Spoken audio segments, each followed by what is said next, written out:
Okay, next day then. I'm going to take these go bars off now and we'll see what we've got. These are brilliant things.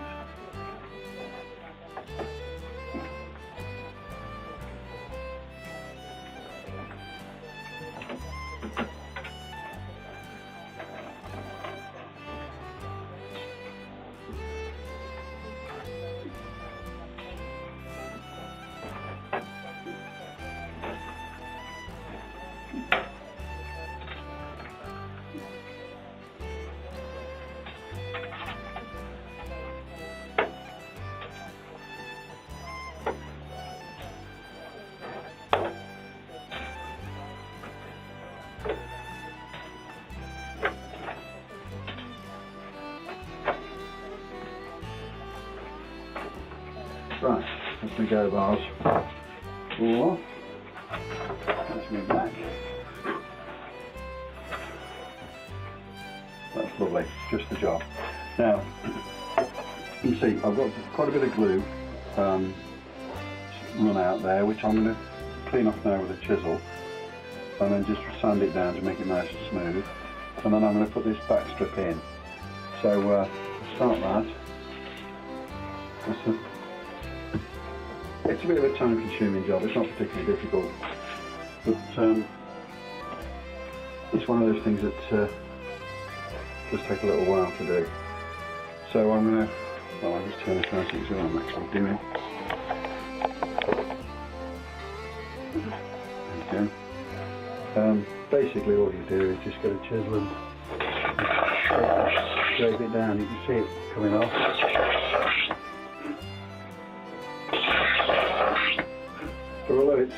Although it is a bit of a job, it's better on these sort of things to have too much glue than not enough, because you don't want these coming loose. You can tell a guitar's got a loose brace on it because it buzzes and it never sounds quite right. It's got a muffled sound to it, so these have to be absolutely solid, which they are. So I'm going to do this, I'll come back to you when I've done it and I'll show you what I'm going to do next. Okay, I've stripped the glue off. It's not that much of a job, but it makes it look nicer. Some of it doesn't really matter, you wouldn't see it, but I prefer it to be as good as I can. I'm just going to sand these bars now, these racing bars down. So, just to clean them up, make them nice and tidy and get rid of those little marks where the dough bars have been in them. I need them to, these stick up too far. Those have got to be cut down so they're virtually flush with the edge of the guitar. So obviously they're a bit too thick at the moment. These have got to be trimmed anyway, but so it doesn't matter if it's, actually that's slightly short on that one, doesn't matter because it's got to be trimmed off. That one is about exactly the right size, but you can see they're all a little bit too long on the whole. What I'm going to do first of all is sand them down, and then I'll work on the chamfer on the edges of each of them.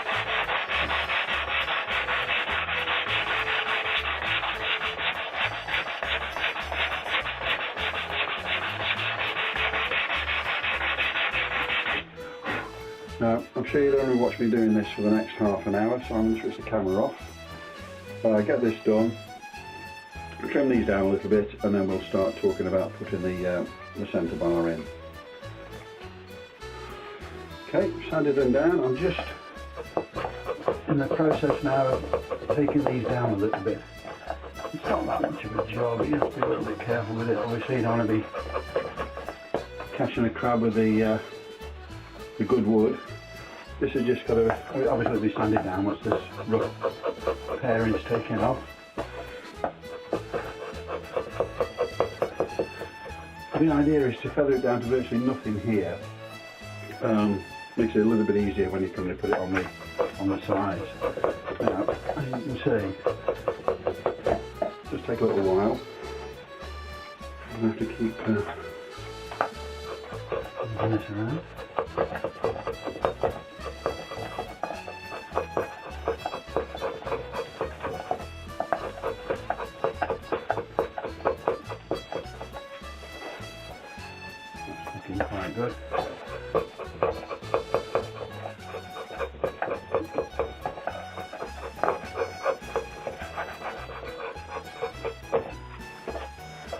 Right, that's my first one nearly done.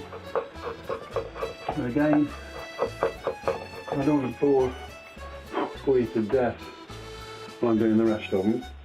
So I'll switch the camera off, do the rest of them, and I'll sand them down, and I'll come back and show you how we put these in. The biggest thing with these is keeping them straight, making it look like it's one piece that goes in. But I'll do the rest of it, and I'll come back and show you what we do. Okay, as you can probably see, that's all been chiseled down to weld. Yeah, pared down to the right profile now.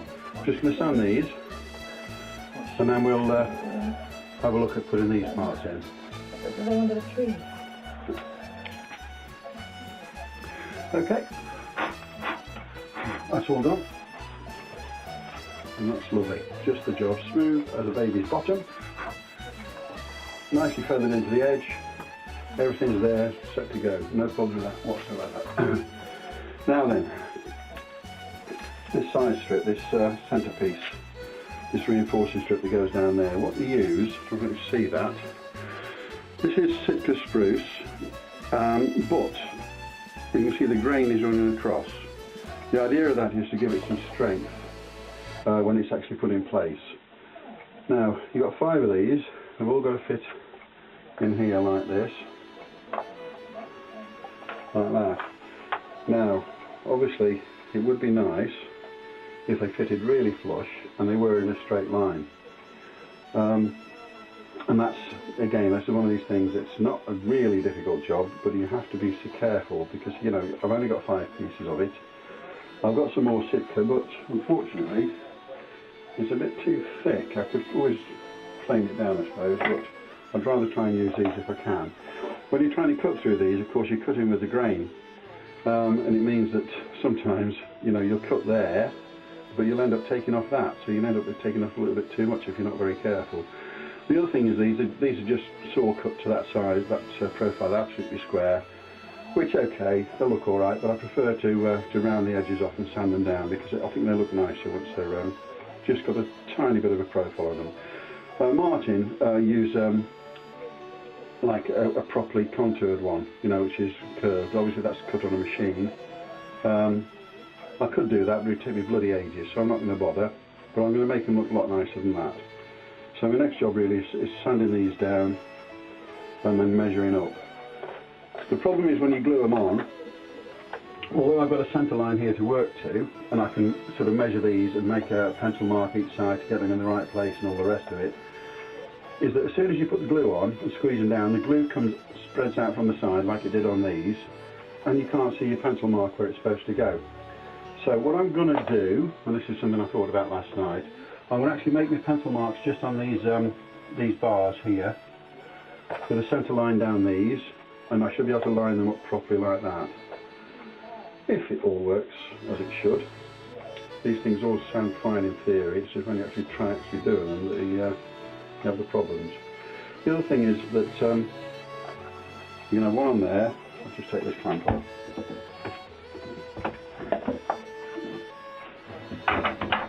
And you can have one on there. Now, if you can see, let me see whether you can see that. Yeah, you can. This back block here, and the front block, obviously going to take up some of this as well. Now, I'm not actually going to worry about that too much at this stage. These can glue straight on. But when I come to mark it up on the inside, when I put the back on, I'll mark this off and then hopefully cut these off cleanly. So again, it will fit properly. But again, we're back down to the old sanding, which of course is a little bit boring, but it's got to be done and it's part of the job. So that's what I'm going to do now, is just sand these things to a bit of a profile. Just a little mark on there, I'll get that off. Okay, catch it. Okay, I've sanded them down, given a nice little curve on the edge, cut them to size, as you can see, and that's how they're going to go. Now, they need gluing on. I'm going to use a go bar for that, but I'm not going to do it today, or I might do it later on today. It's it needs full concentration, this one does, it really does. It's the easiest thing in the world to get them slightly off. And I just want to make sure that I'm freshen up to it before I glue them on, because it make a lot of difference to the look of the guitar when it's finished. The other thing I've got to do is a label, because I've got to put the label on it now. Now, obviously this will go on here, so I'm going to put the label here. Not a big one, just a little one with my name on it and the date it was built. I was going to give the guitar a name, but I can't think of anything. I suppose it will be 2016 before it's finished, which is obviously the Battle of the Somme. So I might give some thoughts along that, unless anybody wants to come up with a suggestion.